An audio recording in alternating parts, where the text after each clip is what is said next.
নমস্কাৰ, আপোনালোকলৈ লক্ষী পূজাৰ ওলগ জনালোঁ।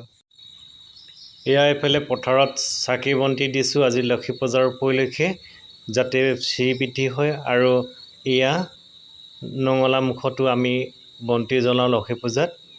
এয়া মোৰ ল'ৰাটোৱে জ্বলাই আছে।